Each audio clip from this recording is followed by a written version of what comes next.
Hi, Sharon Yancey from Floral in Austin, Texas, and today I'm going to show you how to make a boutonniere that can be for a wedding or for prom or whatever occasion that you might need a boutonniere. So this one we're going to be using some white spray roses, and I'll let you in on a little secret. Guys don't actually care what their boutonniere looks like. So it's really more for cohesive aesthetic, so everything looks the same. So I'm just going to take these two spray roses and put them close to each other like that. Put a little bit of filler.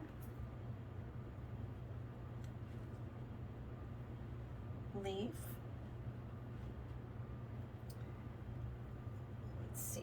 I also want to do,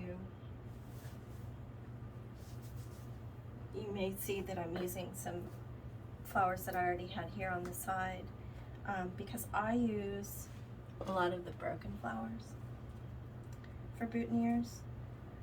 I generally make the boutonnieres after I make the bridal bouquet and all the bridesmaid bouquets. And anything that has broken off, I save that to use as boutonnieres. So I'm going to go ahead and stop at this point and prep some of these little stock florets. I think I only want to use 2 of these, and I'm going to use 2 from down below so I can still use that stem. For this, I'm going to take some thin, I think this is, I'd have to look, I think this is 22 gauge wire. It's pretty thin. I'm going to make like a hairpin with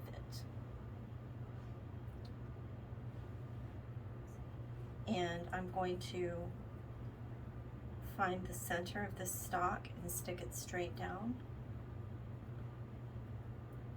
So I know a lot of people use glue on their boutonnieres, and I do that sometimes too.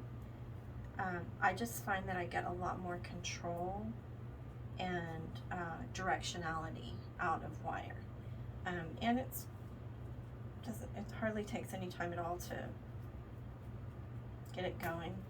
So here, I don't know how well you can see that. I've actually wrapped the wire up around the base of the stalk. Here's one that I haven't done yet. But right here where all of these little petals come out, I'm wrapping my tape around that part too to make sure it stays together. Boutonnieres need to be pretty hardy, especially for the groom. A lot of people are going to be hugging the groom, especially after 2020 when we weren't allowed to touch people for so long. All the vaccinated people want to get in all the hugs they missed out on in 2020. So you need to make sure that whatever you're putting on the groom especially needs to hold up to that. Because if his boutonniere falls apart, that's one thing you're going to hear about. You know, if one of the other groomsmen gets a little crazy on the dance floor and, you know, starts rolling around and break dancing or doing, you know, whatever other crazy things happen at weddings, that wouldn't be your fault. But if the groom's boutonniere falls apart, that's something that you should have been better about. So here's what my base that I already started with. I'm going to go ahead and put this little stock floret right there in front. And I'm going to put the other one right next to it. And I've got a little bit more Nandina. I think I want to put this one right in front here. I'm not used to making these backwards. Stick a couple of these wax flower runners that there's not a whole lot you can do with them in an arrangement because they're so small, but they're perfect for boutonnieres. Stick a little bit of that right there. Stick a little bit of this this on the other side. I'm going to put a little bit of tape just to hold those in place, and I'll show you the other thing that I use a lot, a technique that I use a lot on boutonnieres with this silver dollar eucalyptus. So here,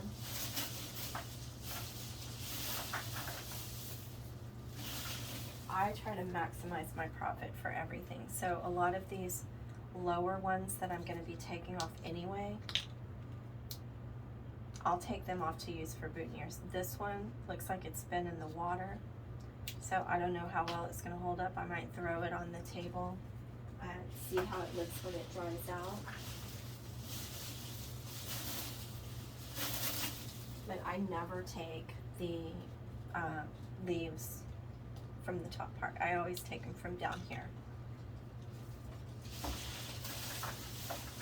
So with this, again, I'm going to use that hairpin, but I'm going to start with the straight wire. I don't know how well you can see this. I've got a pretty busy background over here, but I'm just taking my wire, sticking it right about here,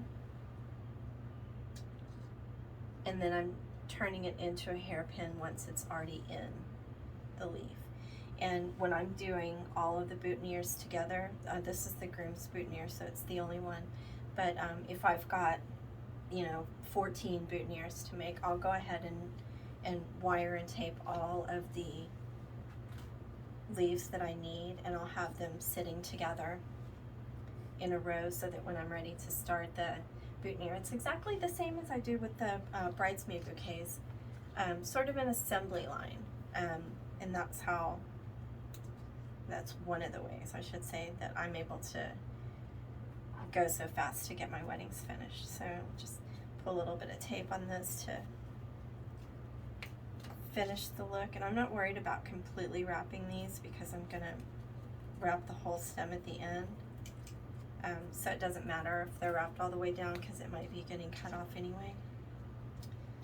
So this is what I've got right now. So I've got 3 leaves that look just like this. So as you can see, if I want to bend this leaf back a little bit like that, which I do, I'm able to completely control the direction of it. So see how that changes the look? It just completely finishes it. Kind of hugs the flowers and frames it. And if you've seen any of my other boutonnieres, this is almost always the kind of boutonniere that I make. It's the way that I like it to look. And as you start getting more experienced, you'll have different things that you like doing, that you like the way it looks. And that's the way you'll always do it. Again, it doesn't make it right or wrong. It just means that this is the way I do it. So this is kind of like my style. I'm just putting a couple more of these pieces. I want a little bit more of this lemonium. And again, I'm going to take it from the bottom so that I can still make use of a lot of the rest of the stem. I think I could use a little bit more right there.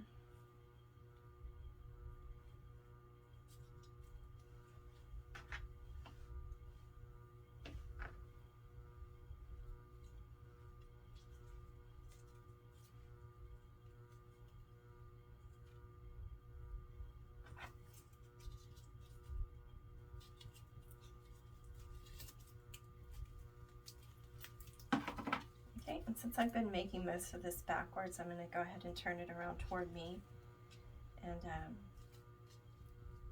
just make sure everything is facing exactly where I want to face it. And since all of my leaves are wired, I'm able to manipulate them to get them exactly where I want them.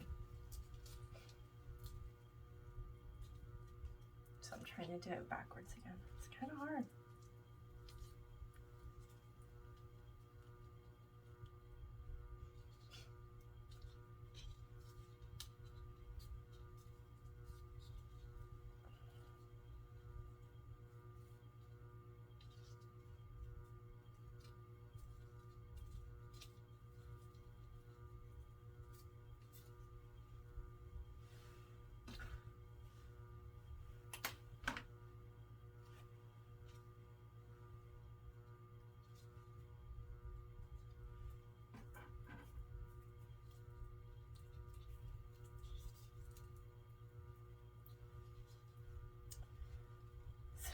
I kind of like the way this looks, but I think it's missing just a little something right here. To me, there looks like there's a little bit of a hole right there, especially since when the groom is wearing this boutonniere, this is the side that's normally going to be facing all the friends and family. So I like to make sure that side especially is completely finished off. And one of my wax flower runners has these little buds on it. So I'm going to start with that and see if that's all I need. I feel like I might need a full little wax flower pod, but I'm just see what a big difference that little thing made.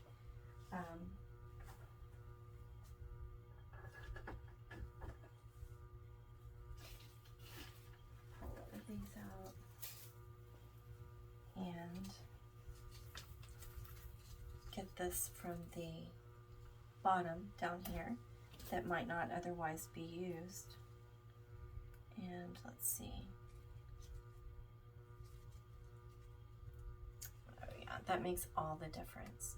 So that's where I want that. I'm going to get rid of some of these other leaves, because once I start wrapping this with tape, I don't want a big bulge right there just because of the leaves. And the groom's boutonniere is actually the only one that I ever kind of freestyle on. Everything else has a defined number of everything that's going in it. But just like the bridal bouquet, the groom's boutonniere needs to be a little bit more special. So it doesn't take any time or cost a lot to break a little piece off of that wax flower to add it in. And look at the big difference that it made to the shape of that. So right there, I'm almost finished with this. I'm going to go ahead and cut off all these stems right here. And I'm going to finish this up with the corsage tape. I do a little piece right over the bottom, and then I roll it up to the top, and I put a little piece of number 1 white double-sided satin ribbon. Not necessarily to cover my mechanics, because honestly, when I fold these eucalyptus leaves down, they're almost covered just with that. But I like to make sure that none of my corsage tape starts coming off. It usually doesn't. It is pretty sticky, but it's a wedding. People are going to be doing crazy stuff. They're going to be drinking. They're going to be having a good time, moving around a lot, sweating, dancing. So it's important that your work holds up to all of that.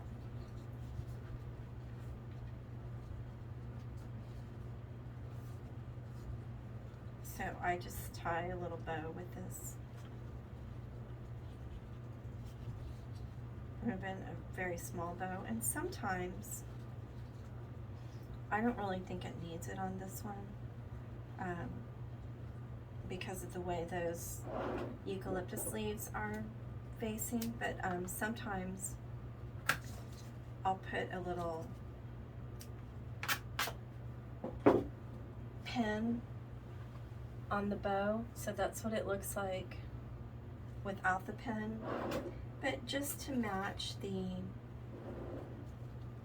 bridal bouquets, if it's a very formal wedding, especially if it's a classic style bouquet, which this one is not exactly, but if I just feel like it needs a little bit of a finishing touch, I put that little pin on it. It's already on there now, so this one's getting it, but I don't think I'm going to do it to all of the rest of them. So I'm just going to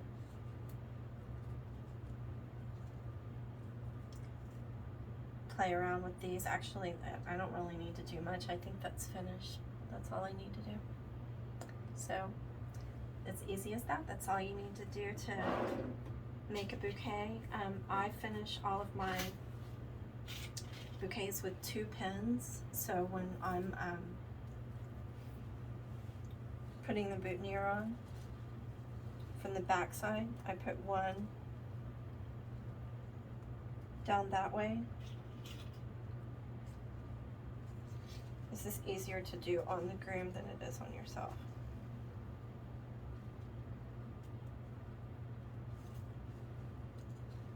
I don't know that I can do it from this angle, but I think you get the idea. So that would be,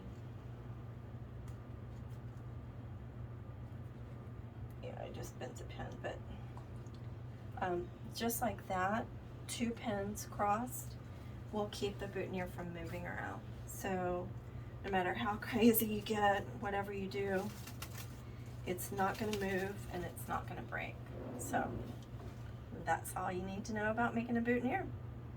Again, Sharon Yancey from Floral in Austin, Texas. Happy designing.